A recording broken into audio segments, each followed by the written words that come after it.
కూడి వచ్చిన మీ అందరికీ కూడా నా హృదయపూర్వక వందనాలు మరియు శుభములు తెలియజేస్తున్నాను. దేవుడు మిమ్మల్ని అందరికీ దీవించుగాక.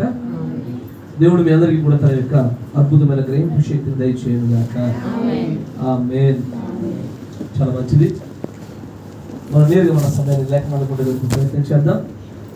నిర్గమకాండము 19వ అధ్యాయం మొదటి వచనం నుంచి గమనించాం.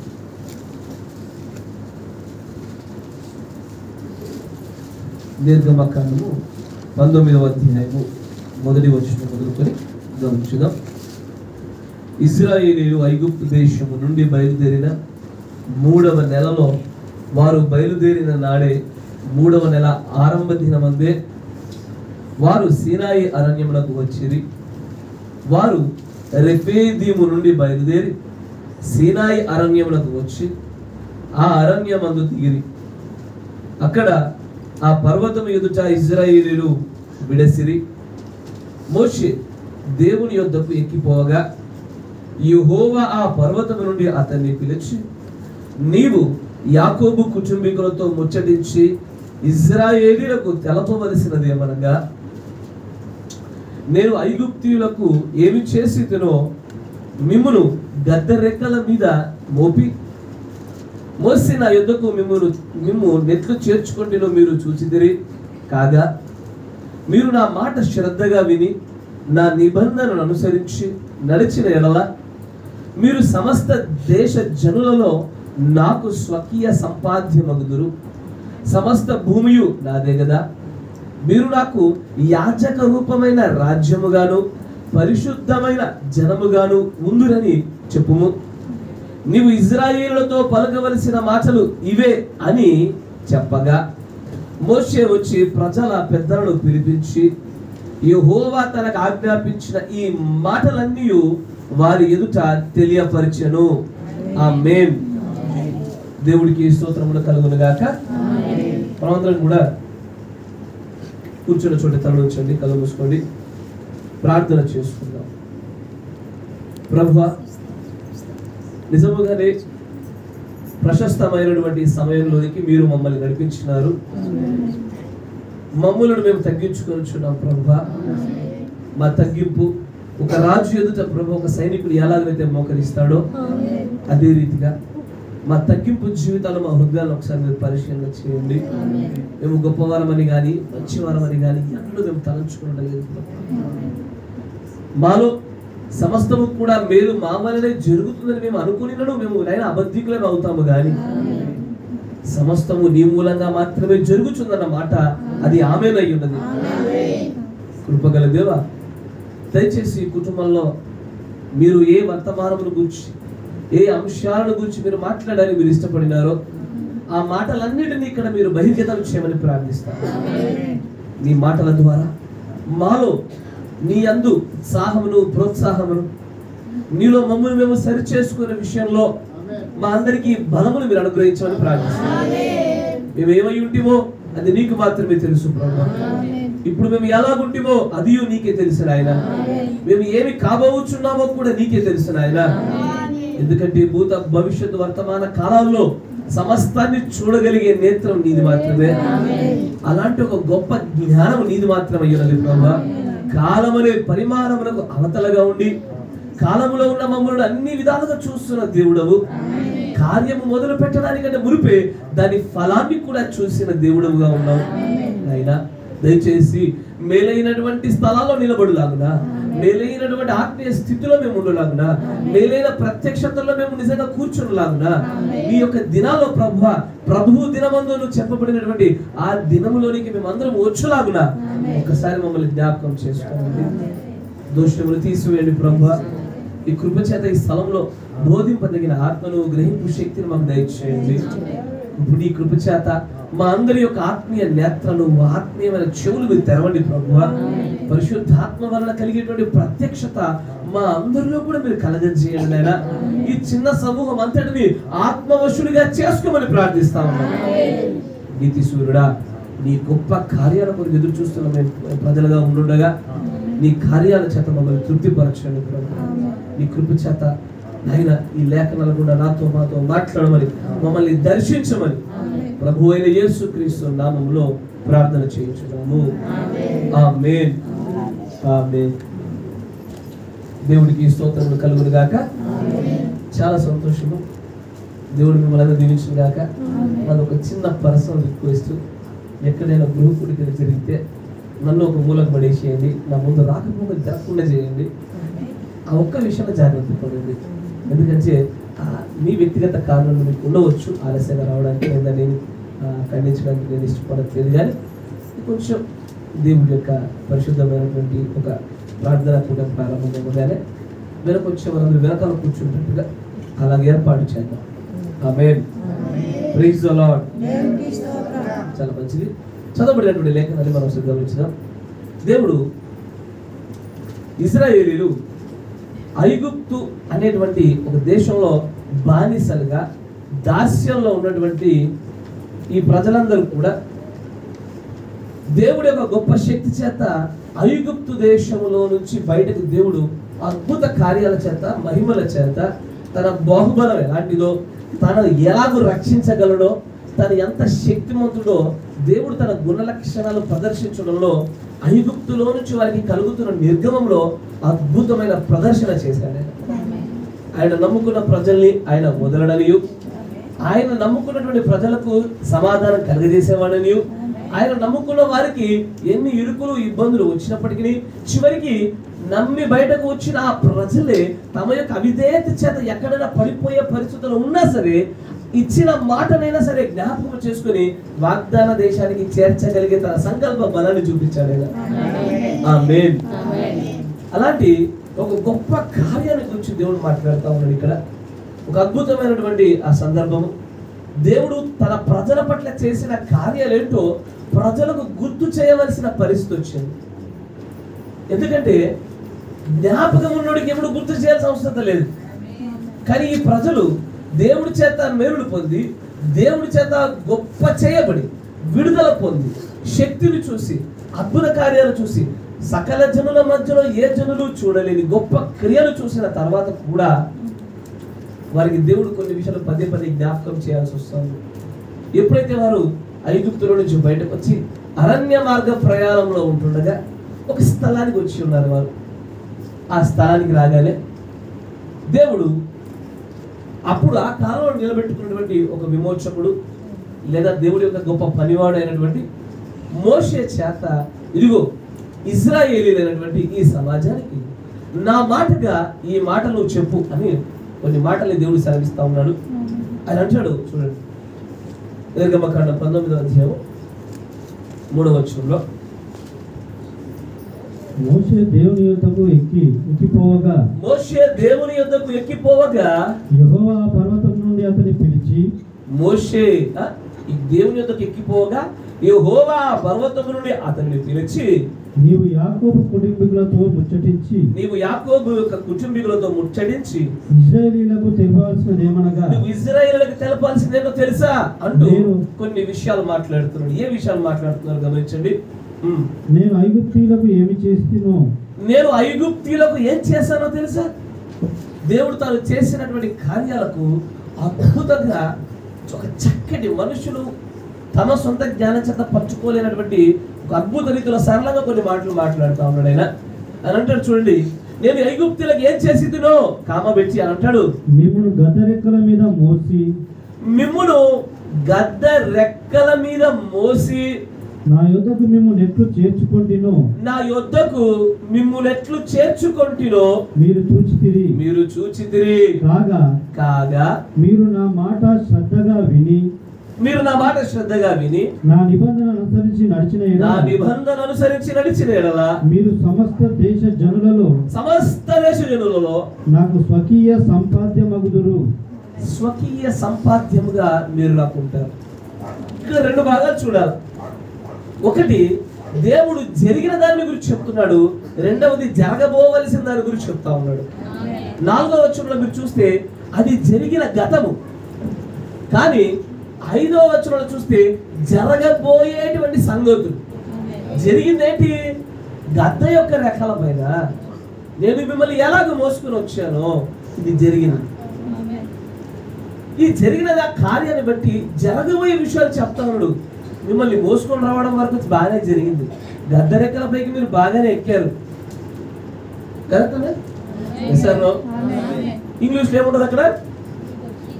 Ye have seen what I did unto the Egyptians and how I bear you on eagle's wings. పక్షిరాజు యొక్క రెక్కల పైన నేను మిమ్మల్ని ఎట్లా మోసిద్దినో మీరు చూసిద్దిరి కదా. ఇది జరిగిన ఘటన. కానీ జరగబోయే విషయాల గురించి ఒకటి మాట్లాడుతూ ఉన్నాడు ఆయన. ఏంటంటే అంటే, కాగా మీరు నా మాట శ్రద్ధగా విని నా నిబంధన అనుసరించి నడచిన ఎడల. అయ్యా, పక్షిరాజు రెక్కలైతే ఎక్కారు కానీ ఎక్కిన వారు కొన్ని ఖచ్చితమైన కార్యాలు చేస్తేనే ఆయనకు స్వకీయ సంపాద్యము. స్వకీయం అంటే తెలుసా? తన ఇంటి వారు, తన వారు, తనలోని వారు అని అర్థం. అక్కడ జరిగిన దాన్ని చూపిస్తూ జరగవలసిన దాని గురించి మాట్లాడుతూ ఉన్నారు ఆయన. ఆమేన్. ఈ రోజున నేను మీతో మాట్లాడాలనుకుంటున్నటువంటి అంశము eagles by ప్రొఫెసీ and by mystery. అంటే మర్మము చేత, ప్రవచనము చేత పక్షిరాజు, మర్మము చేత, ప్రవచనము చేత పక్షిరాజులు అనే ఒక చిన్న అంశాన్ని ముందు పెడతాను. ఎందుకంటే ఈ యొక్క ఆలోచన మీలో దేవుడు నాలో ఏదైతే పెంచి ఉన్నాడో అదే ఆలోచన క్రమం మీలో కూడా ఉండాలని ఆశపడతాను. ఇక్కడ ఈ గడియ వర్తమానికుడు ఒక అద్భుతమైన మాట మాట్లాడుతూ ఉంటాడు. ఆయన అంటాడు, ప్రవక్తలు పక్షిరాజులు అన్నాడు ఆయన. ప్రవక్తలు పక్షిరాజు. కానీ ఈ మాటకి మీరు అన్నడు కూడా నేరుగా చూపించవచ్చని ఎక్కడ పట్టుకోలేదు. You will never find that. నేరుగా సూటిగా మాట్లాడుతున్న మాట మీకు కనబడదు. ఎందుకయ్యా అంటే దీని వెనకాల ప్రత్యక్షత దాని, దీని వెనకాల ప్రత్యక్షత అనేది ఖచ్చితంగా దాగి ఉంది. ప్రవచనం ద్వారా, మర్మము ద్వారా పక్షిరాజులు అవ్వడం, పక్షిరాజులుగా మార్చబడడానికి పరిశుద్ధ గ్రంథంలో అనేకమైన మార్గాలు ఉన్నప్పటికీ కూడా ప్రవచనాల ద్వారా పక్షిరాజులు అవుతారు, లేదా పక్షిరాజు ప్రవచనాలు చేస్తారు. మర్మాల ద్వారా పక్షిరాజులు అవుతారు, లేదా పక్షిరాజులు మర్మాన్ని ఎరుగుతాయి. ఆమేన్. Praise the Lord. ఇక్కడ దేవుడు ఈ మాటకి ఒక చోటే కాదు, ద్వితీయోపదేశ కాండంలో కూడా దేవుడు ఇదే మాట పలుకుతూ ఉన్నాడు. చూడండి, ద్వితీయోపదేశ కాండము 32వ అధ్యాయము 11వ వచనం.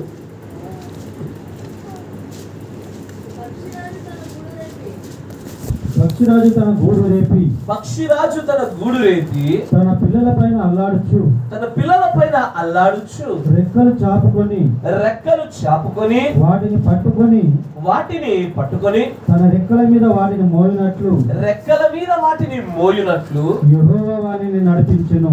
యెహోవా వానిని నడిపించెను. లేఖనాలలో మనకు చాలా సుస్పష్టమైన విషయం ఏంటయ్యా అంటే, పక్షిరాజును పరిశుద్ధమైనటువంటి తండ్రితో, యెహోవాతో, దేవుడితో పోల్చిన విషయాన్ని స్పష్టంగా చూశారు. ఆమేన్. కానీ ఇదే పక్షిరాజులుగా ప్రవక్తలను కూడా పోల్చినటువంటి సంగతులు మనం గమనించాలా. ఇప్పుడు దేవుడు, నేను మిమ్మల్ని పక్షిరాజు యొక్క రెక్కల పైన ఐగుప్తులో నుంచి మోసి తీసుకొచ్చా, పక్షిరాజు రెక్కల పైన మిమ్మల్ని ఐగుప్తుల నుంచి మోసుకొచ్చాను, కాపాడుకొచ్చాను. పదే పదే ఈ మాటను నిర్గమకాండంలో చూస్తారు, సంఖ్యాకాండంలో చూస్తారు, లేవి కాండంలో చూస్తారు, ద్వితీయోపదేశ కాండంలో కూడా చూస్తారు. అనేకమైన చోట్ల ఇదే మాటను మరలా వాడుతూ ఉంటాడు ఆయన. పక్షిరాజు ఖచ్చితంగా దేవుడే. ఆమేన్. కానీ పక్షిరాజుకు ఎన్ని రెక్కలు ఉంటాయి? రెండేనా? ఖచ్చితంగా. పక్షిరాజు ఎన్ని రెక్కలు? రెండే రెక్కలు. ఆమేన్. జాగ్రత్తగా వినాల. ఎందుకంటే ఈ మధ్యకాలంలో ఒక బ్రదర్ తన బండికి మేఘం పెట్టుకున్నాడు. ఏంటది? తన బండికి మేఘం పెట్టుకున్నాడు. ఈ మధ్యకాలంలో అట్లాంటిది ఎప్పుడు చూడలేదా? ఒకప్పుడు పోటీ పడి జేబులో దాచిపెట్టుకుని పక్షులను పెట్టారు. ఇప్పుడు కాస్త ప్రత్యక్షత మనసుకి మేఘం వచ్చింది. రావాల్సిందే, మార్చబడాల్సిందే. ప్రత్యక్షతలు ఎదుగున కొద్ది మనం కూడా ఎదగాలగా. మన క్రియలు, ఆలోచనలు, తలంపులు అన్నింటిలో భక్తిలో, విశ్వాసంలో మార్పు చెందాలా. ఆమేన్. మంచి విషయం. కానీ మొట్టమొదటిగా పక్షిరాజు ఏంటో అర్థమైతే మేఘం ఏంటో బాగా అర్థమవుతుంది. There is a relation between an eagle and the cloud. కదా, ఈ రెండింటికి మధ్యలో బంధాలు ఉంటాయి. పక్షిరాజు ఆకాశంలో ఉన్నతమైన స్థానంలో ఎగిరేది, మేఘం కూడా ఉన్నతమైన స్థానంలో వచ్చేది. ఈ రెండింటి యొక్క పరిమాణం ఒకటే, ఈ రెండు ఉండేటువంటి స్థలం ఒకటే. ఈ రెండింటిని చూడాలంటే తలపైకెత్తి చూడాలా. ఈ రెండు మనుషులకు అందేవి కావు, సాధ్యపడేది. ఆమేన్. Praise the Lord. అయితే ఇక్కడ పక్షిరాజు అంటే తండ్రి అయిన దేవుడు అన్న విషయంలో స్పష్టత అయితే ఉంది. ఆమేన్. కానీ ఇంకొంచెం ముందుకెళ్ళాం. ఏదైతే ఐగుప్తులో నుంచి నేను బయటకు తీసుకొచ్చానని చెప్తున్నాడు దేవుడు, ఆ మాటలో ఉన్న అర్థాన్ని ఒకసారి గమనించే ప్రయత్నం చేద్దాం. సమూయేలు గ్రంథము, మొదటి సమూయేలు గ్రంథము 12వ అధ్యాయం నుంచి చూద్దాం.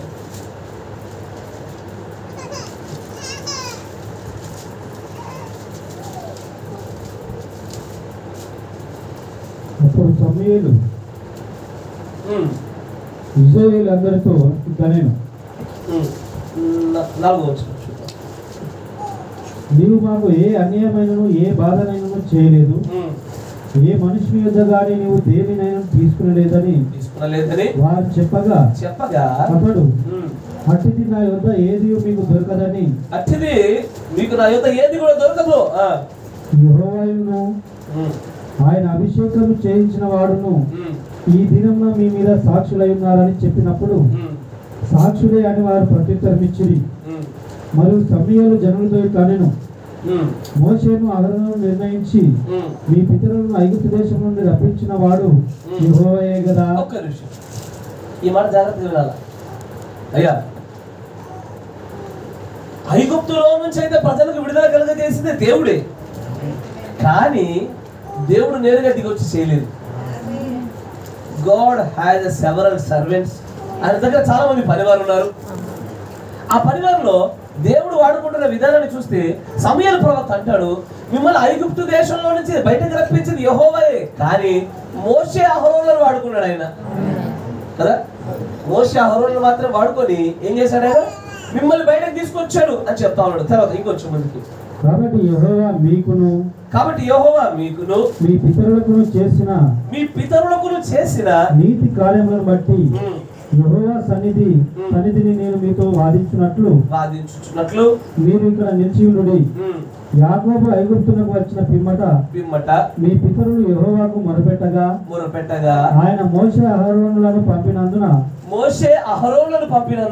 వారు మీ పితరులను ఐగుప్తులో నుండి తోడుకొని వచ్చి, మళ్ళీ అదే పదము, ఐగుప్తులో నుంచి తోడుకొచ్చి, ఐగుప్తులో నుంచి విడుదల చేయుటకు, ఐగుప్తులో నుంచి. అయ్యా జాగ్రత్త వినాల. నిర్గమకాండంలో 19 మీరు చూసిన లేఖనంలో ఐగుప్తులో నుంచి నేను మిమ్మల్ని పక్షిరాజు యొక్క రెక్కల మీద మోసుకుని తీసుకొచ్చాను అంటున్నాడు. కాలక్రమేణా ఆ వాక్యం యొక్క ప్రత్యక్షత అధికమవుతున్న సమయంలో ఆయన అంటాడు, నేను మిమ్మలను ఏది యెహోవా మిమ్మల్ని మోషే అహరోనుల చేత మిమ్మల్ని ఐగుప్తులో నుంచి బయటకు తోడుకొని వచ్చి, మోషే అహరోనుల చేత మిమ్మల్ని ఐగుప్తులో నుంచి విడుదల కలగజేసి అంటున్నాడు ఆయన. అయ్యా, ఇక్కడ పక్షిరాజు యొక్క రెక్కలు ఎవరో కాదు కానీ మోషే అహరోనులే, ప్రవక్తలే పక్షిరాజు యొక్క రెక్కలుగా ఉన్నారు. ఆమేన్. అలా ఏమవుతాయా? అట్లా కూడా సాధ్యమవుతా? అదేంది, పక్షిరాజు తండ్రిగా రెక్కల మీరు ఎట్లా చెప్తా ఉన్నారు ప్రవక్తలని? ఎలా మాట్లాడగలుగుతున్నారు? అయ్యా, ఇంకొంచెం ముందుకెళ్తే ఇంకా కొన్ని విషయాలు బయటపడతా ఉంటాయి దాంట్లో. ఇప్పుడు 1963లో సన్సెట్ అనేటువంటి ఒక కొండపైకి ఒక సహజాతీతమైన మేఘం వచ్చింది. ఆమేన్. నమ్ముచున్నారా? నమ్మకపోతే వెళ్ళిపోవచ్చు. మనం ఇంక వెళ్ళిపోతుంది, ఈ లోకంలో వెళ్ళి పర్వతానికి వెళ్ళిపోవాలి కాదు. అయితే ఆయన అంటాడు, ఆ మేఘం అనేది ఎలా ఉత్పత్తి చేయబడ్డది? ఆ మేఘం ఏర్పడింది దేంతో ఏర్పడింది? దూతల చేత ఏర్పడింది. ఆ మేఘం ఏర్పడింది దూతల చేత, but it is nothing but Christ. కరెక్టేనా? ఇప్పుడు మేఘములో దూతలు ఉన్నారా? మేఘంలో ప్రవక్తలు ఉన్నారా? ఆమేన్. కానీ ప్రవక్తల వలన ఏర్పడిన మేఘం క్రీస్తేనా? ఆమేన్. పక్షిరాజు రెక్కలు ప్రవక్తలేనా? ఆమేన్. పక్షిరాజు తండ్రేనా? ఆమేన్. అబ్సల్యూట్లీ. ఏదైతే ప్రవక్తల ద్వారా ఏర్పడుతుందో దాంట్లోనే దేవుడు ఉంటాడు. ఏదైతే దూతల ద్వారా ఏర్పడతాడో దాంట్లోనే తండ్రి ఉంటాడు. ఆమేన్. అయ్యా, ఇంతకీ మోషే ప్రవక్త అని తెలిసిన అహరోను ప్రవక్తేనా? అహరోను ప్రవక్తనే. ఏం ప్రవచన చేశాడు ఆయన? అహరోను ప్రవక్తేనా? ఎందుకంటే మాట నేర్పరకల సమయల్ ప్రవక్త అంటాడు, మిమ్మల్ని ఐగుప్తు దేశం నుంచి బయట తీసుకొచ్చింది మోషే అహరోనుల చేత దేవుడు నడిపించాడు. కానీ ఈయన మోషే అయితే ప్రవక్త అన్న విషయం మనందరికి సుస్పష్టంగా తెలుసు, కానీ అహరోను గురించి ఆలోచన చేస్తారు. నిర్గమకాండ 7వ అధ్యాయం చూడండి,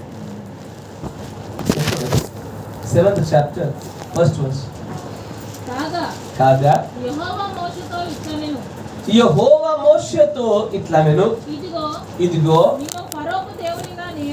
నిన్ను ఫరోకే దేవుడిగా నేను నియమించాను. నీ అన్నటువంటి అహరోను ప్రవక్తగా ఉండును. ప్రవక్తేనా? అబ్సల్యూట్లీ. అయ్యా, మనందరికీ తెలిసిన విషయం ఒకటే, ఇప్పుడు ఈ కాలంలో మనకు ప్రత్యక్షత వచ్చింది. ఏమని? మేఘంలో మనం ఉన్నామా? అబ్సల్యూట్లీ. ఆ మేఘంలో ప్రవక్తలు ఉన్నారా? ఆ మేఘమే క్రీస్తు ఉన్నదా? ఎట్ ద సేమ్ టైం పక్షిరాజులు కూడా అంతే. పక్షిరాజు దేవుడై ఉన్నాడా? ఆమేన్. పక్షిరాజులో ప్రవక్తలు ఉన్నారా? పక్షిరాజులో మనం ఉన్నామా? అబ్సల్యూట్లీ. దేవుడి యొక్క పక్షిరాజు యొక్క కుటుంబంలో ఉండే మూడు కేటగిరీలు కనబడుతూ ఉంటాయి. దేవుడు, ప్రవక్త, ప్రజలు. అంటే ఆయన భార్య. దేవుడు కనబడతాడు, ప్రవక్త కనబడతారు, తన భార్య కనబడతా ఉంటుంది. అందుకే ప్రకటన గ్రంథం 10వ అధ్యాయంలో కూడా బలిష్ఠుడైన దూతగా దేవుడు కనబడతాడు. ప్రకటన 17లో ప్రవక్త గారు కనబడతారు. ఆ తర్వాత వచనాలలో ఆయన భార్య కనబడతా ఉంటుంది. మేఘంలోనైనా అంతే, పక్షిరాజులో కూడా అంతే. తండ్రి దేవుడు కనబడుతున్నాడు. రెక్కలుగా దేవుడు మాట్లాడుతున్న విషయాలు ప్రవక్తలు కనబడతా ఉన్నారు. మరి దాంట్లో విశ్వాసకులు ఉంటారుగా. ఆమేన్. అబ్సల్యూట్లీ. దేవుడు ఈ గడియ వర్తమానంలో ఉండేటువంటి ప్రజలను మాత్రమే పక్షిరాజులను పిలుస్తున్నాడు. అన్నమాట మంచిది కదా. అందరూ పక్షిరాజులు ఎవరు? అయ్యా, not every believer is an eagle or eaglet. పక్షిరాజు పిల్లలుగా ఉండరు. అంటే ప్రతి ఒక్కరు ఎవరి గురించి మాట్లాడుతున్నారు? అన్ని సంఘకాలంలో పక్షిరాజులు లేవు. అన్ని సంఘకాలంలో పక్షిరాజులు లేవు. ఈ చివరి గడియలో ఉన్నవారు మాత్రమే పక్షిరాజు. ఇప్పుడు ప్రభు యొక్క రాకడ సమయంలో ఉండే వ్యక్తులు మాత్రమే పక్షిరాజు పిల్లలు. అదే చెప్పట్లేదు కాదు, దేవుడు తన లేఖనం తను మాట్లాడుతున్న మాట. అయ్యో, మనకంటే ముందున్నటువంటి సంఘకాలలో నాట్ ఎవ్రీబడి ఈగ్లెట్, అందరి యొక్క పక్షిరాజు పిల్లలు లేరు. రాకడ సమయంలో ఎవరైతే ఆ రాకడ సమయానికి ముందుగా దేవుడు పంపిన వర్తమానంగా జీవిస్తున్నారో వారే పక్షిరాజు పిల్లలు. ఆమేన్. కాసేపు మరణము ద్వారా ఎలాగో పక్షిరాజుగా ఉంటున్నారో చూద్దాం. దాన్ని కూడా మీకు కొన్ని విషయాలు చూపిస్తారు. మొట్టమొదటిగా దేవుడు అసలు పక్షిరాజు అన్న పదాన్ని వాడుతున్న విషయాన్ని చూద్దాం. జాగ్రత్తగా గమనించండి. మత్తయి సువార్త 24వ అధ్యాయము 27వ వచనం. మెరుపు తూర్పున పుట్టి పడమటి వరకు ఎలాగో కనబడునో అలాగే జాగ్రత్తగా. ఇక్కడ కేవలము దేవుడు తాను మాట్లాడుతున్నది ప్రత్యేకంగా నిశ్చితంగా మనం పరిశీలించాలనుకున్నది ఆయన రాకడం గురించే. ఆయన రాకడ సందర్భంలో దేవుడు భూమిపైకి దిగొస్తున్న సందర్భాన్ని గురించి మాట్లాడుతూ, ఇదిగో నా రాకడలో ఒక సందర్భం జరగబోతా ఉన్నది. ఎక్కడ, ఎలా, అది ఎలా అంటే ఒక మెరుపులాగా ఇలా పుట్టేలా వెళ్ళిపోద్ది. అంత వేగవంతంగా రాకడగా ఉంటుంది. ఆ రాకడ సమయంలో తర్వాత వచ్చిన ఏంటది? పీనుగు. పీనుగంటే శవము, కార్కస్ కదా. శవం ఎక్కడ ఉండునో అక్కడ గద్దలు పోగగును. అక్కడ గద్దలు పోగగును. కరెక్టేనా? ఇంగ్లీష్ బైబిల్ ఏముంది అక్కడ? For wheresoever the carcass is, there will the angels be gathered together. There will be eagles gathered together. ఎక్కడైతే శవం ఉంటుందో, ఎక్కడైతే కార్కస్ అంటే ఏంటో తెలుసా? చనిపోయిన తర్వాత ఉండేటువంటి దేహాన్ని కార్కస్ అంటారు. బతుకుండా ఉండేదని కాదు. అదేంటి పక్షిరాజు చచ్చిపోయిన ఉండదే, పక్షిరాజు చచ్చిపోయిన ఉంటుందే. మరి ఈగల్స్ అంటారు కదా. ఈ పక్షిరాజులు ఎక్కడైతే దేహం ఉందో, దేహం అన్నా తెలుగులో ఏమో రాశాడు, ఎక్కడైతే పీనుగు ఉందో అక్కడ పక్షిరాజులు పోగవుతాయి. కరెక్టేనా? ఈ మాట బయట కూడా చెప్పారు. మీరు పీనుగు తింటే వెళ్ళరా అనుకుంటారు, అర్థం కాక. సార్ ప్రథమ సంఘ కాలంలో యేసుప్రభు యొక్క శిష్యులను ఏది వీళ్ళు నరమాంస భక్షకులను ఎలా తలంచారో మనల్ని కూడా అట్లయితే తలస్తారు, ప్రత్యక్ష దొరకకపోతే. కానీ ఇదే మాట మరొక సువార్తలో మరొక అకౌంటబిలిటీలో చూద్దాం. లూకా సువార్త 17వ అధ్యాయము 35వ వచనం చూడండి.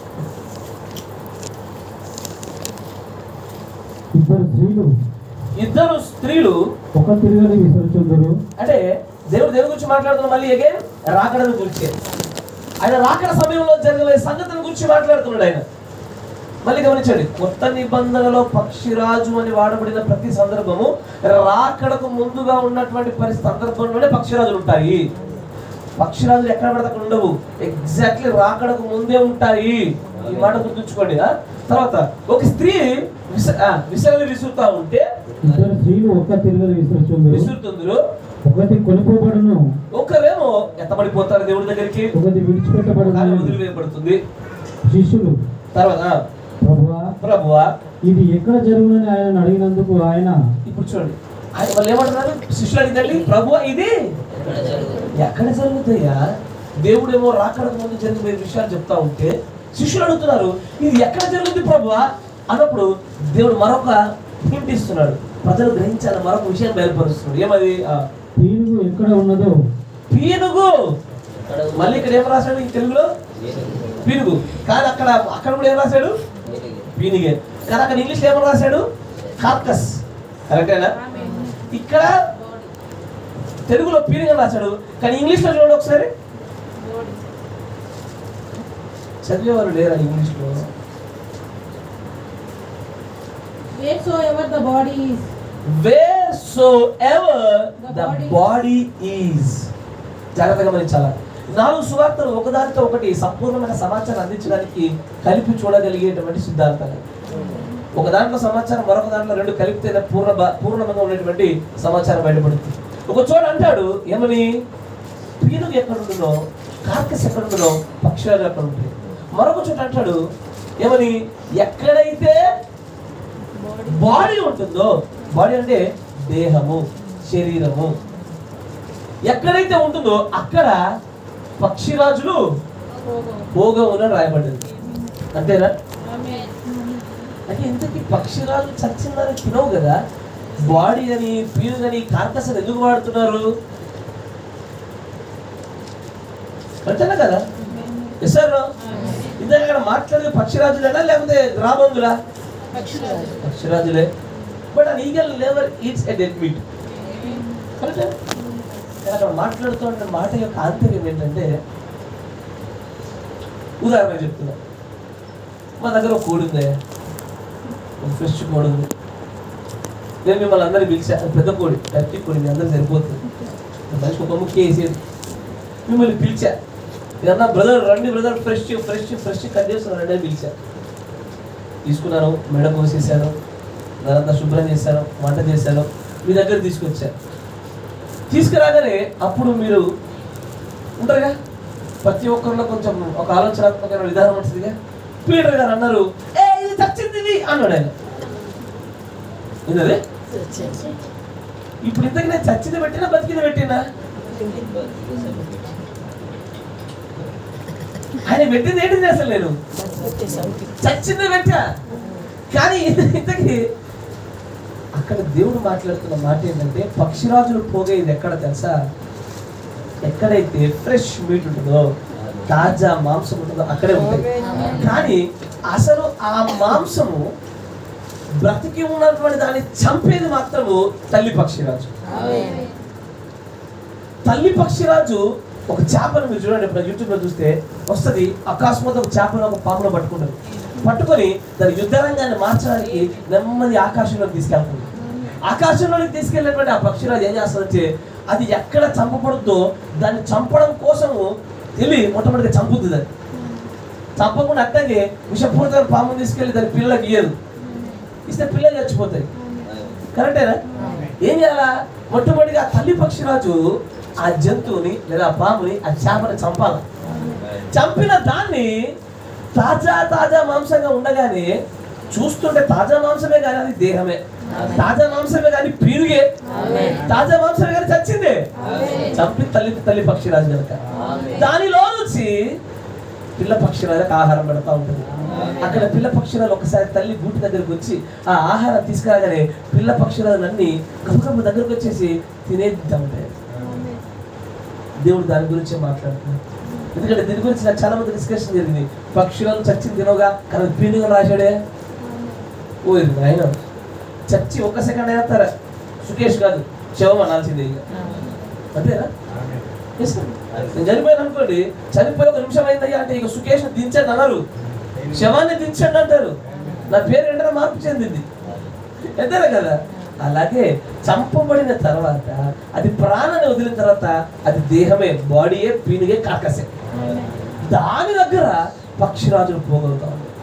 కానీ పక్షిరాజులు పోగయ్యేటువంటి కార్యం ఎక్కడ జరుగుద్ది అయ్యా? ఇప్పుడు చెప్తిగా జీవం దగ్గర కరెక్ట్. కానీ నేనేం చెప్పాను? పక్షిరాజులన్నీ సమకూర్చబడే సమయం ఒకటే ఒక చోట. ఎక్కడ? ఎత్తబాటుకు ముందు, దేవుని రాకడకు ముందే. అయ్యో, మత్తయి సువార్త 24వ అధ్యాయంలో మాట చూసారా? చూడండి 32వ వచనం, 32వ వచనం.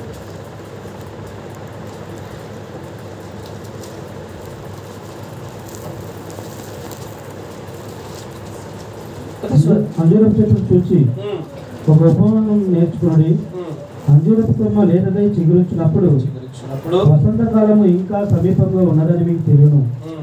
ఆ ప్రకారమే మీరు ఈ సంగతులన్నీ జరుగుతా చూసినప్పుడు ఆయన సమీపంలోనే ద్వారం దగ్గరనే ఉన్నాడని తెలుసుకున్నాడు. ఇవన్నీ జరుగు వరకు ఈ తరం గతింపదని నిశ్చయంగా మీతో చెప్తున్నాను. ఆకాశమును భూమి గతింపగా అప్పుడు మనుష్య కుమారుని సూచన ఆకాశం మందు కనబడను. 28 నుంచి చూడండి, 27, 28 నుంచి 27 నుంచి చూద్దాం. లోపలి గదిలో ఉన్నాడని, ఇదిగో లోపలి గదిలో ఉన్నాడని. 27 మెరుపు తూర్పున పుట్టి పడమటి వరకు ఎలాగో కనబడును, మెరుపు తూర్పున పుట్టి పడమటి వరకు ఎలాగో కనబడును, అలాగే మనుష్య కుమారుని రాకడై ఉండును. దేవుడి యొక్క రాకడను గురించి మరలా మాట్లాడుతున్న అదే సందర్భం మత్తయి గారి యొక్క అకౌంటబిలిటీలో చూస్తా ఉన్నాం. ఆయన అంటాడు దేవుడి రాకడ ఎంత వేగవంతంగా ఉంటుందో దాని గురించి మాట్లాడి ఆ రాకడ సమయంలో జరుగుతున్న సంగతుల గురించి వివరిస్తా ఉన్నాడు. ఆ రాకడ ఏం జరుగుతుందో గమనించండి.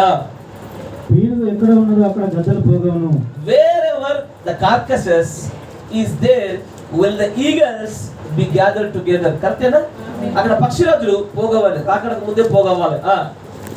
ఆ దినంలో శ్రమ ముగిసిన వెంటనే చీకటి సూర్యుని కమ్మును, చంద్రుడు కాంతినివ్వడు, ఆకాశం నుండి నక్షత్రములు రాలును, ఆకాశమందలి శక్తులు కదిలింపబడును. అప్పుడు మనుష్య కుమారుడు సూచన ఆకాశమందు కనబడును. అప్పుడు మనుష్య కుమారుడు ప్రభావంతోను మహామహిమతోను ఆకాశ మేఘారుడై వచ్చుట చూచి భూమి మీద ఉన్న సకల గోత్రముల వారు రొమ్ము కొట్టుకొందురు. మరియు ఆయన గొప్ప బూరతో తన దూతలను పంపును. వారు ఆకాశం యొక్క ఈ చివరి నుండి ఆ చివరి వరకు నలుదిక్కుల నుండి ఆయన ఏర్పరచుకున్న వారిని ఆయన యొక్క ప్రజలందరినీ ఒక పోగు చేయడం జరుగుతుంది. గ్యాదరింగ్, పక్షిరాజుల యొక్క గ్యాదరింగ్ జరుగుతూ ఉంది. మాట పెట్టారా? ఒకటి ఇక్కడ గమనించండి, 2 గ్యాదరింగ్స్ గురించి మాట్లాడుతున్నాడు ఆయన. ఒకటి బాడీ ఉన్న చోట గ్యాదరింగ్ జరుగుతుంది, రెండవది దూతల చేత గ్యాదరింగ్ జరుగుతూ ఉంది. బాడీ ఉన్న చోట పక్షిరాజు పిల్లలు గ్యాదరింగ్ అవుతున్నాయి, అంటే అవన్నీ కూడా ఒక చోట సమకూర్చబడతా ఉన్నాయి. మరొకటి దూతల చేత భూమి యొక్క నలుదిక్కుల్లో నుంచి పక్షిరాజు పిల్లలు గ్యాదర్ చేయబడతా ఉన్నాయి. అయ్యా, వర్తమానం చేత ఇప్పుడు గ్యాదర్ అవుతున్నటువంటి ఈ గ్యాదరింగ్ బాడీ దగ్గర అంటే దేహం దగ్గర సమకూర్చబడుతున్న పక్షిరాజు పిల్లలుగా మనం ఇప్పుడు ఒక సంఘంగా మనం సమకూర్చబడ్డాం. నా మాట వింటున్నారా? ఇక్కడ మొదటగా ఒక సమకూర్చబడుట గ్యాదరింగ్ గురించి మాట్లాడుతున్నా. It's a church that is build upon the revelation of this message. ఈ వర్తమాన ప్రత్యక్షతల పైన కట్టబడినటువంటి సంఘములో సమకూర్చబడుట అనేటువంటి ఆ సమకూర్చుబడుట గురించి మొదటగా మాట్లాడుతున్నాడు. రెండవది ద సూపర్ చర్చ్ గురించి మాట్లాడుతూ ఉన్నాడు ఆయన. ఏది? ఎత్తబాటులో వెళ్ళిపోయేటువంటిది. ఆ సంఘంలో 10 మంది, ఈ సంఘంలో 10 మంది, ఈ సంఘంలో అదేనా, ఈ సంఘంలో కొంతమందిని, వీళ్ళందరినీ గ్యాదర్ చేసి దూతలు ఏం చేస్తారంటే రాకడ కొరకే సిద్ధపరుస్తూ ఉన్నారు, ఎత్తబాటు కోసమే తీసుకెళ్తా ఉన్నారు. 2 రకాల గ్యాదరింగ్స్ గురించి మాట్లాడుతున్నాడు. ఒకటి, పక్షిరాజులే తమంతట తాము దేహం ఎక్కడుంటుందో అక్కడికి వెళ్తున్నాయి. రెండోది, దూతలే వచ్చి గ్యాదర్ చేసే మరొక గ్యాదరింగ్ ఉంది, సమకూర్చుట ఉంది. అయ్యా, మాట వింటున్నారా? 2 గ్యాదరింగ్స్ గుర్తుపెట్టుకోండి. విశ్వాసులే తమంతట తాము ఎక్కడైతే పక్షిరాజు ఉంటుందో, ఎక్కడైతే పక్షిరాజు ఆహారం ఉంటుందో అక్కడికి పక్షిరాజు వచ్చేస్తుంది. అది దూరం చూడదు, ఇరుకులు ఇబ్బంది చూడదు, ఆస్తిపాస్తులు చూడదు, ఏది చూడదు. అది దానికి కావాల్సింది ఒకటే, ఈ చివరిలో దూతల చేత సమకూర్చబడి ఆ సమకూర్పులో ఉండాలి అంటే పక్షిరాజు ఆహారం ఉండే చోటికి సమకూర్చబడాలన్నమాటిగా.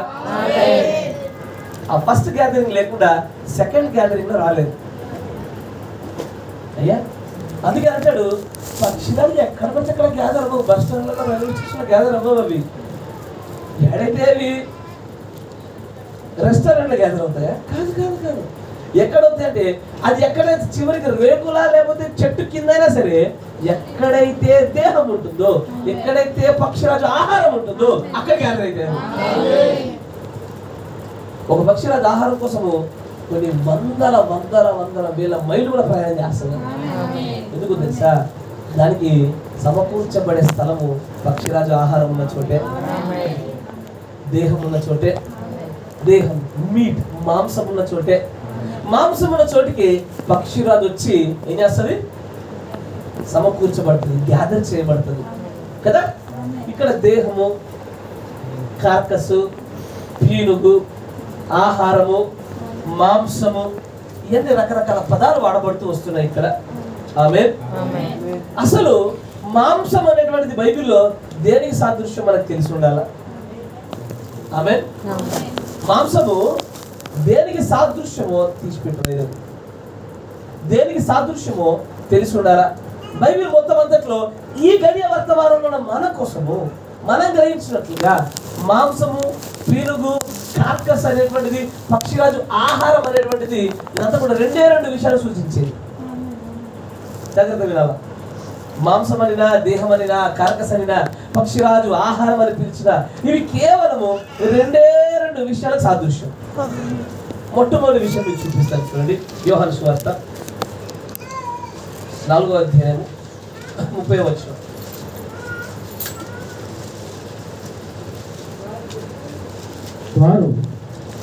వారు ఊరిలో నుండి బయలుదేరి ఆయన యుద్ధకు వచ్చుచుండిరి. ఆలోగా శిష్యులు కూడా భోజనం చేయమని ఆయనను వేడుకొనేది. అందుకు ఆయన, భుజించుటకు మీకు తెలియని ఆహారం నాకు ఉన్నదని వారితో చెప్పగా, శిష్యులు ఏం చేస్తున్నారు? ఆహారం. ఎందుకంటే ఈయన పరిచయంలో ముందుకు సాగుతున్న చోట మీరు అప్పుడప్పుడు ఆ పట్టణాల్లో పక్కన ఏరియాలోకి వెళ్ళి తినడానికి కావాల్సిన ఆహారం తీసుకొస్తా ఉన్నారు. తెస్తా ఉంటే యేసుప్రభు దగ్గరికి వచ్చి, ప్రభు ఇదిగో ఆహారం తినండి అని ఇస్తున్నారు. యేసుప్రభు అంటారు, మీకు తెలియని ఒక ఆహారం నా దగ్గర ఉంది. అప్పుడు శిష్యులు అనుకుంటారు జేబులో దాచిపెట్టుకున్నాడు, ఇక జేబులో చికెన్ మటన్ ఏదో మంచి పిజ్జా ముక్క దాచిపెట్టుకుని అనుకుంటారు. తెలియదు దాని అర్థం ఏంటిదో. తర్వాత అదేమన్నా చూడండి, యేసుప్రభు పలిగే మాట చూడండి, భుజించుటకు మీకు తెలియని ఆహారం నాకు ఉన్నదని వారితో చెప్పగా, భుజించుటకు మీకు తెలియనటువంటి ఒక ఆహారం నా దగ్గర ఉంది. అదే పదాన్ని ఒకసారి ఇంగ్లీష్ లో చూద్దాం.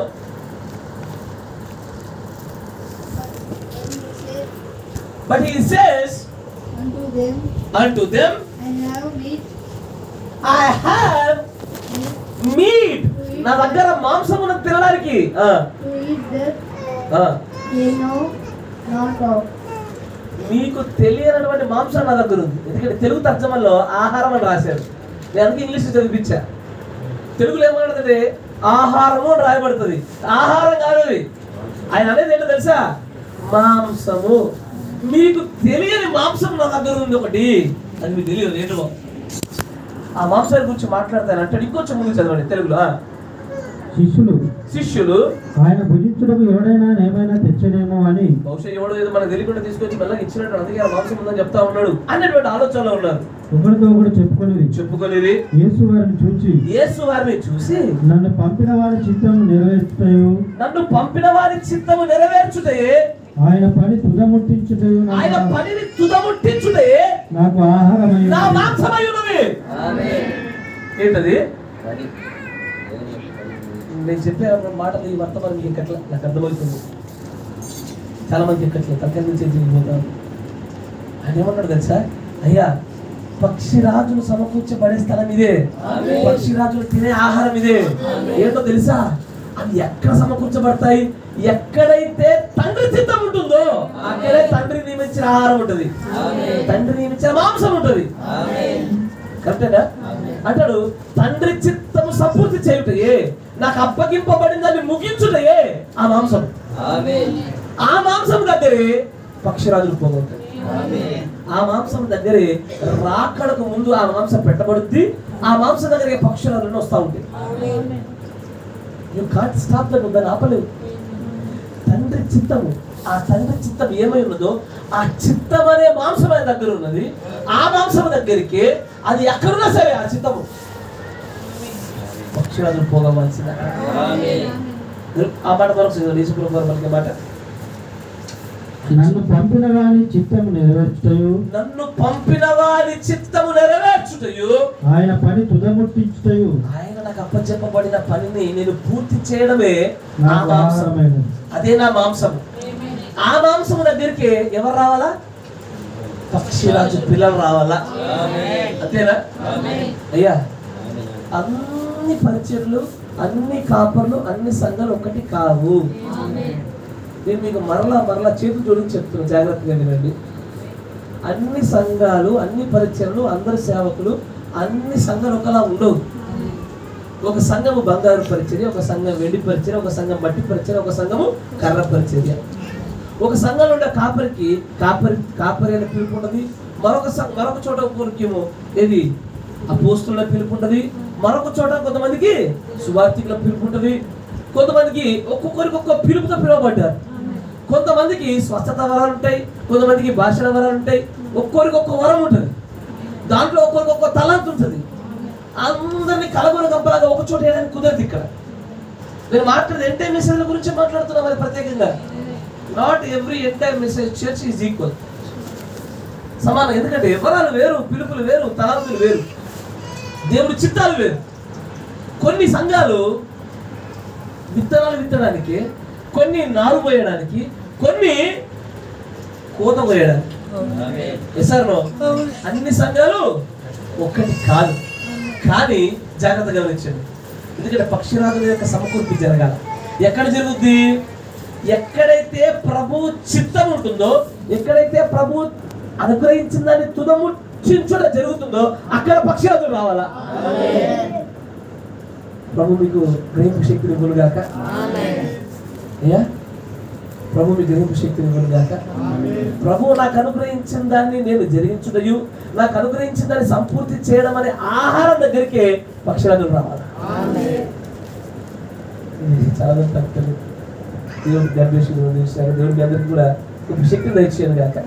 ఎందుకంటే ఇది కొంచెం ఆలోచించండి, కొంచెం దేవుడి దగ్గర ప్రార్థన, ప్రభా మాకు అర్థమైనటువంటి విషయం దయచేయండి ప్రభా నన్ను అడుగుతా ఉండండి. ఆమేన్. Praise the Lord. అట్లాగా మాంసం అనేటువంటిది దేనికి సాదృశ్యం అంటే దేవుడి చిత్తానికి, దేవుడి పని ముగించడానికి సాదృశ్యం. ఎక్కడ దేవుడి చిత్తం ఉన్నదో అక్కడికి పక్షిరాజులు రావడమే దేవుడి యొక్క పక్షిరాజు యొక్క సమకూర్చుట. దేవుడి చిత్తం లేని చోట దేవుడి యొక్క పక్షిరాజు ఆహారం దొరకదు. అక్కడ పక్షిరాజులు సమకూర్చబడిన ఆహారం సరిపోదు, చచ్చిపోతాయి. అది అర్థమవుతుందా? ఆమేన్. ఇదే దేవుడు అక్కడ మాంస విషయంలో, పక్షిరాజులుగా ఉండడం విషయంలో మర్మంగా దాచి ఉంచిన విషయాలు. దాంట్లో ఇంకొక అందుకే చెప్పారు, మాంసం అనేది 2 విషయాలు సూచించింది. ఒకటి, దేవుడి చిత్తం ఎక్కడ ఉన్నదో, దేవుడి యొక్క అప్పచెప్పబడిన పరిచర్య సంపూర్తి చేయబడి ఎక్కడ ఉన్నదో అదే ఆహారం. ఆమేన్. రెండోది గమనించడం, రెండోది 1 కొరింథీ 3వ అధ్యాయం 2వ వచనం.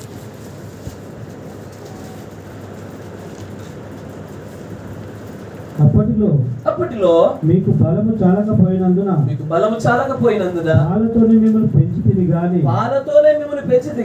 అన్నంతో మిమ్మల్ని పెంచలేదు. ఇంగ్లీష్ లో ఏముంది? రైస్ ఉందా? ఏముంది అక్కడ?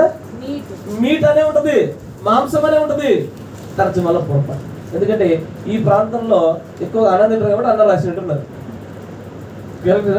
కానీ అంటే కదా అంటాడు, ఒకప్పుడు మీకు బలం చాలకపోయిన తర్వాత మిమ్మల్ని పాలతో పెంచుతుంది, కానీ ఇప్పుడు మిమ్మల్ని మాంసముతో పెంచలేకపోయిన ఆ రోజు మిమ్మల్ని. తర్వాత చూడ, రైస్ కాదయ్యా, ఆడ మెల్ల కరెక్షన్ చేసుకున్న బైబిల్లోనే మాంసము. తర్వాత మీరింకను శరీర సంబంధులై ఉండుట వలన ఇప్పుడు మీరు బలహీనులై ఉన్నారు కాదా? అంటే ఇప్పటికి కూడా పాలు తాగే వారు ఉన్నారు కాదా? వర్తమానాలు వినడం విషయంలో, వర్తమాన సంబంధమైన విషయాలలో గొప్ప గొప్ప విషయాలు వింటే బహుశా వర్తమాన సమాచార విషయంలో మాంసాలు పడుతున్నాయి, కానీ మనం వ్యక్తిగతంగా మాత్రం క్రియల రూపంలో మాంసం తినే స్థాయి లేదు, పాలు తాగే స్థాయి ఉందంటున్నారు. అంటే ఇక్కడ మాంసం అనేది దేనికి సాదృశ్యంగా చూపిస్తున్నాడంటే లోతైన ప్రత్యక్షతకి,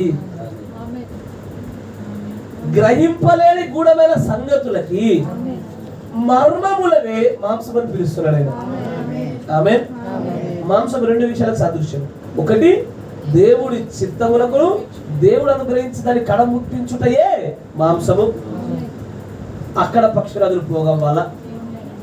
రెండవది, లోతైన సంగతులు, గ్రహింపలేని గూఢమైన విషయాలు, మర్మములున్న చోటే మాంసం ఉంటుంది, అక్కడే పక్షిరాజులు పోగం. అంతేనా? ఇవి లేని చోట పోగయ్యాలనుకో అది పక్షిరాజు కాదు, కాకి. ఇది లేని చోట పోగైందనుకో అది కాకి కాదు, దాన్ని ఏమంటుందంటే దానికి ఒక పేరు ఉంటుంది, వల్చర్ అంటే రాబందు. ఎందుకంటే రాబందు కుళ్ళిపోయిన దాన్ని తింటది. కుళ్ళిపోవడం అంటే ఏంటదయ్యా? అంటే అది ఎప్పుడుదో చిన్నది, అది ఎప్పుడుదో ఆహారము. ఇప్పుడు తింటది, కడుపు నిండుకుంటే పోతుంది, మళ్ళీ వచ్చి మళ్ళానే తింటది, మళ్ళా పోతుంది, కడుపు నిండకి వెళ్ళిపోతుంది, మళ్ళీ వచ్చి మళ్ళానే తింటది. తిన్నదే తింటది, చెప్పిందే చెప్తుంది. రాబందది పక్షుల ఆహారం కాదు. గ్రహించగలుగుతున్నారా? దేవుడు మీకు సహాయం చేయండి. రాబందులే కార్కసస్ అంటారు. ఎట్లాంటిది? ఎప్పుడో కూడా ఆహారం కార్కస్ అని పిలుస్తుంటాయి. అంటే దాన్ని తెలుగులో ఏమంటారంటే ఒక పదం ఉంటుంది కార్కస్కి, కుళ్ళిపోయిన దేహం అనుకోండి, మనకు అర్థమయ్యే భాషలో సరైన పదం ఉంటుంది అది దొరకడం. అక్కడ ఏం చేస్తుందంటే, మీరు సాధారణ నక్కలను చూడండి, రాబోతులను చూడండి, ఒక దేహం చనిపోయింది అనుకోండి, ఒక ఏనుగు లేకపోతే జంతువు, ఒక మనిషి చనిపోతే వస్తాయి, కడుపు నిండా తింటాయి, వెళ్ళిపోతాయి, పడుకుంటాయి. తెల్లారి వచ్చి మళ్ళీ చూస్తాయి.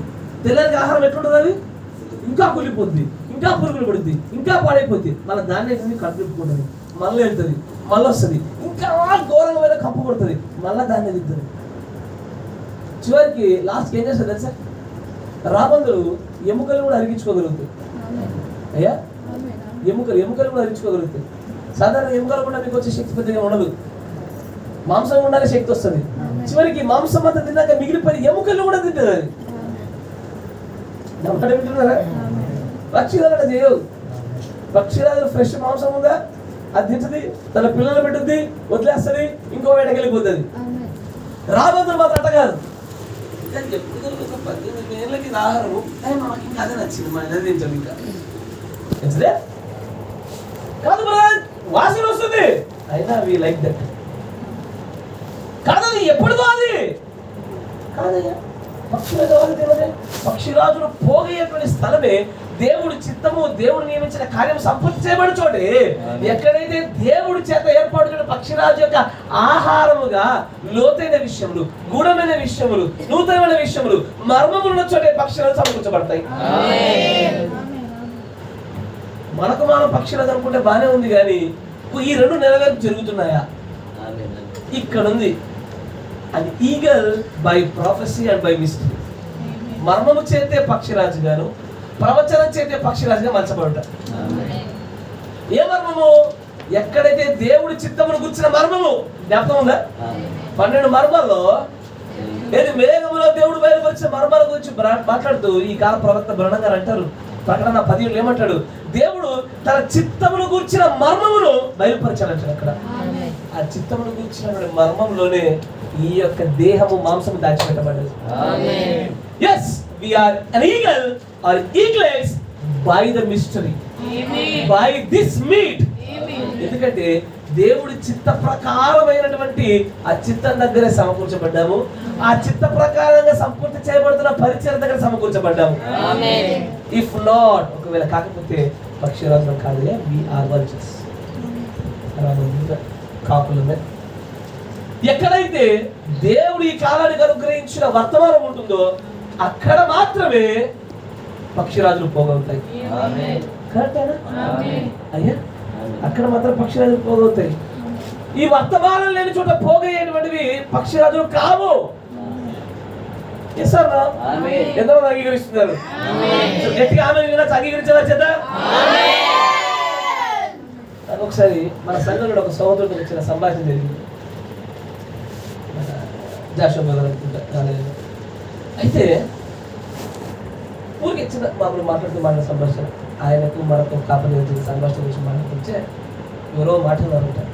ఎవరైతే మేఘములు ప్రదర్శించారో ఒకరోజు నా సంఘం వెళ్ళిపోద్ది, మూసుకుపోద్ది అనే సంభాషణ జరిగింది. వాస్తవం. ఎందుకంటే ఎక్కడైతే పక్షిరాజు ఆహార సంబంధమైనటువంటి ఆ బలమైన మాంసం ఉండదో ఆ సంఘం ఎప్పటికైనా కుప్పకూలాల్సిందే. ఖచ్చితంగా మేఘమును నమ్మని సంఘాలు పక్షిరాజు సంఘాలు కావు. మేఘం యొక్క రాకడను నమ్మని సంఘాలు పక్షిరాజు సంఘాలు కాదు. ఈ వర్తమాన ప్రకారంగా ఫాస్టింగ్ ఉందని చెప్తున్నా కూడా లేదని సంఘాలు పక్షిరాజు సంఘాలు కాదు. ఈ యొక్క వర్తమాన ప్రకారంగా ప్రభురాత్రి రోజున వైన ఇవ్వాలని జ్యూస్ ఇచ్చే సంఘాలు పక్షిరాజు సంఘాలు కావు. ప్రకటన 10:7లో ఉన్నటువంటి విషయాన్ని, ప్రకటన 10వ అధ్యాయంలో విషయాన్ని నమ్మనటువంటి సంఘాలు పక్షిరాజు సంఘాలు కావు.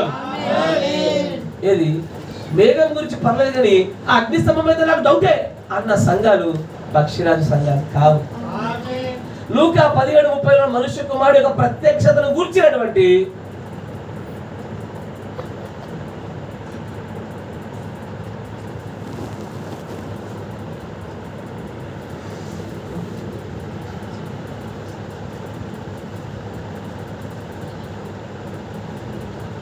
క్షమించాలి, సాటి అయినటువంటి సహాయం ఉండాలి సేవ చేయడానికి కూడా. మంచి విషయం. ఇక్కడ ఎక్కడైతే దేవుడి చిత్తముతో కూడుకున్న, దేవుడి పరిచర్య ముగింపుతో కూడుకున్నటువంటి సంగతులు జరగట్లేదు అక్కడ పక్షిరాజులు మాత్రం ఎన్నటికీ పోగము. ఎందుకని అంటాడు, ఐ హ్యావ్ ఎ మీట్, నా దగ్గర ఒక మాంసం ఉన్నది, మీకు తెలియని మాంసం. ఆమేన్. నా దగ్గర ఉన్న మాంసం ఎవరికి తెలియదు. ఏందా మాంసం అయ్యా, ఏందా ఆహారం అయ్యా అని అంటాడు. తండ్రి యొక్క చిత్తమును నెరవేర్చుటయు ముగింపు చేయుట, అదే ఆహారం. అక్కడే పక్షిరాజులు పోగవుతాయి. రెండవది, నన్ను చూడు, నన్ను చూడు.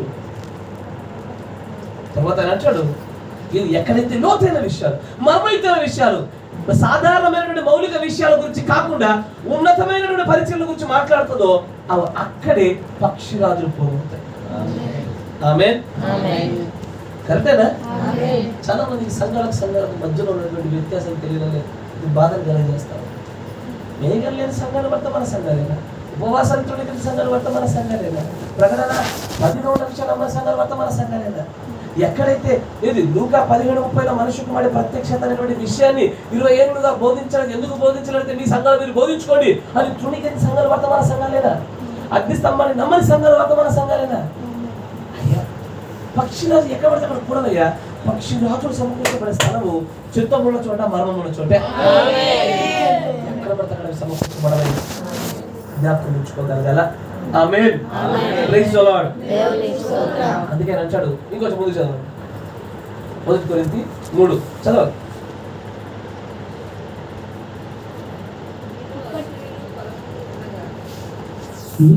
అప్పటిలో మీకు బలము చాలకపోయినందున వాళ్ళతోనే మిమ్మల్ని పెంచి తిని కానీ అన్నముతో మిమ్మల్ని పెంచలేదు. మీకు బలం చాలకపోయినందున మీకు వాళ్ళతోనే మిమ్మల్ని పెంచింది కానీ మాంసంతో మిమ్మల్ని పెంచలేదు.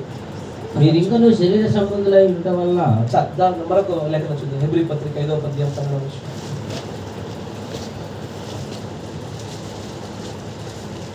హెబ్రీ 5:10. కాలమును బట్టి చూచితే మీరు బోధకులుగా ఉండవలసిన వారై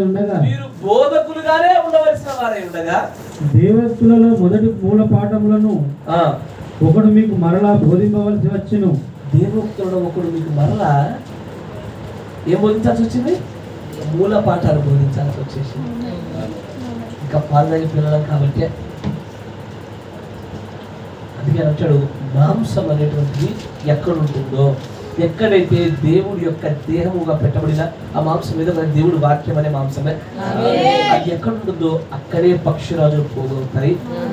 అక్కడ కాకుండా మరొక చోట మనం పోగైన చోట అయ్యా పక్షిరాజులు కాదు అంటాడు. పక్షిరాజు ఆహారము మాంసము దేనికి సాదృశ్యం అంటే దేవుడి చిత్తమునకును పరిచర్య ముగింపు చేయబడుతున్న దానికి మరియు లోతైన సంగతులను. ఈ బ్రహ్మం గారు ఈ కాలంలో ఒక మాట మాట్లాడతారు, సెకండ్ క్లైమాక్స్ అని మాట్లాడతారు. దాన్ని వర్తమానం చెప్తాను. ఆ సెకండ్ క్లైమాక్స్ ఉన్న చోటే పక్షిరాజు పోగొట్టు.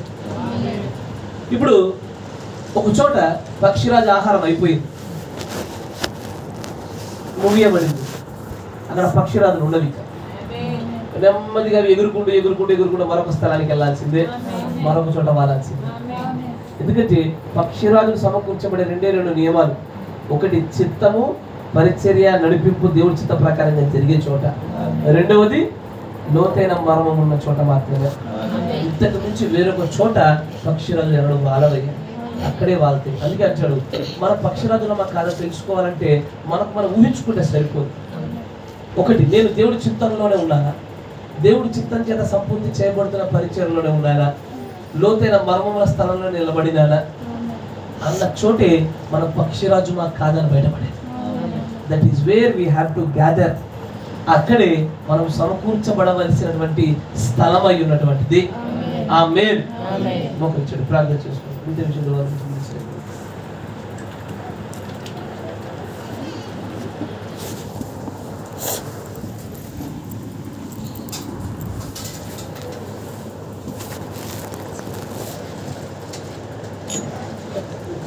పరిశుద్ధాత్ముడ, సర్వశక్తి సంపన్నుడ, స్తుతులు స్తోత్రములు స్తోత్రములు స్తోత్రములు చెల్లిస్తాను.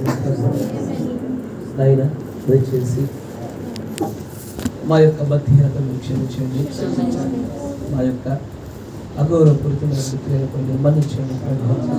కానీ ప్రవచనం చేత, మర్మం చేత ఎలాగిన పక్షిరాజుగా మార్చబడతారో, ఎలాగిన పక్షిరాజుగా నిలబడగలుగుతారో, ఎలాగిన పక్షిరాజుగా సమకూర్చబడుతున్నారో, అసలు మాకు కలిగినటువంటి ఒక గొప్ప ధన్యత ఏమైనదో ఆ విషయాన్ని మీరు మాతో మాట్లాడుతున్నందుకు మీకు వందనాలు. గొప్ప కదా దేవా, మీ గొప్ప శక్తివంతమైన మీ ఆత్మచేత మమ్మల్ని అందరి మీద అభిషేకించండి. ఈ కుటుంబాన్ని కూడా ప్రభు ఒకసారి మీరు జ్ఞాపకం చేసుకోండి. దయచేసి ఈ కుటుంబంలో ఉన్నటువంటి ప్రతి ఒక్కరిని కూడా మీరు దీవించమని ప్రార్థిస్తాము.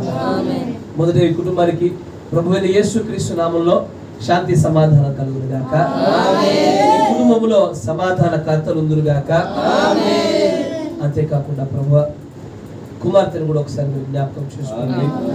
కుమార్తెకు ఉన్నటువంటి ఆ అనారోగ్యంలో దానికి కారణమైన ఆత్మలు, దాని ప్రభావం అంతటినీ కూడా మీ భార్యగా మేమందరూ ఏకీభవించి ప్రార్థన చేస్తాము. ప్రభువైన యేసుక్రీస్తు నామములో ఆ యొక్క ఆత్మను దాని ప్రభావంలో గద్దిస్తున్నాము. ప్రభువైన యేసుక్రీస్తు నామములో ఆ ఆత్మ నుంచి కుమార్తెకి సంపూర్ణమైన విడుదల కలుగును గాక. సంపూర్ణమైన స్వస్థత ప్రభువైన యేసుక్రీస్తు నామములో కలుగును గాక. అంతేకాకుండా సహోదరు యొక్క పెద్దన్న గారిని, చిన్నన్న గారిని, రేవంత్ యొక్క కుటుంబాన్ని, తల్లిదండ్రులను కూడా మీరు జ్ఞాపకం చేసుకోవాలి నాయన.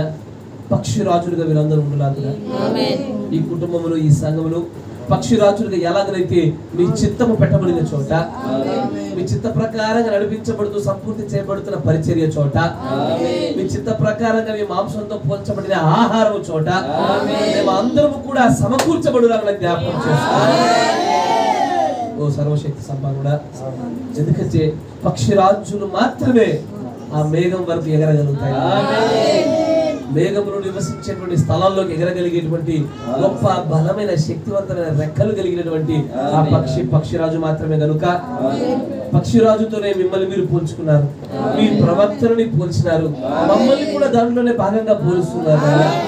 దానిని బట్టి మీకు వందనాలు తెలియజేస్తారు అయినా. ఈ సంఘంలో ఉన్నటువంటి ప్రతి కలతను తీసివేయండి, ప్రతి ప్రభు మనుషుని యొక్క ఆత్మ వల్ల కలుగుతున్న ప్రతి కార్యాన్ని దూరపరచండి నాయన. ఈ కుటుంబాన్ని మీరు దీవించండి, ఈ సంఘాన్ని మీరు దీవించండి. ఇక్కడ సమకూర్చబడిన నీ ప్రేమైన విశ్వాసులు ఉన్నారు, నీ పిల్లలు ఉన్నారు, మీరు అందరూ కూడా గొప్పదైన శక్తి చేత అధికమైన కార్యాలు చేయడానికి మీరు ఆశీర్వదించండి నాయన. నిజంగానే పక్షిరాజులుగా మేము ఉండకపోతే నాయన ఆ స్థాయి వరకు మేము ఎగరలేము నాయన.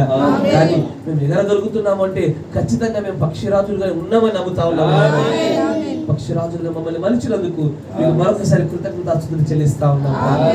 అనేకమైన సంగతులు మరింత రాబోయేటువంటి దినాల్లో మీరు మాతో మాట్లాడమని, మమ్మల్ని దర్శించమని, మీ కుటుంబానికి వీరి యొక్క నాయన అన్నదమ్ములకును, నాయన వీరి తల్లిదండ్రులకును, వీరి పిల్లలకు కూడా శాంతి, సమాధానం, ఆరోగ్యాన్ని కూడా అనుగ్రహించమని, జరగనైన ప్రేమ విధులు కూడా మీరు తోడుగా ఉండమని, ఆహార పదార్థాలన్నింటినీ ప్రభు యేసుక్రీస్తు నామమున పరిశుద్ధపరుస్తా ఉన్నాము.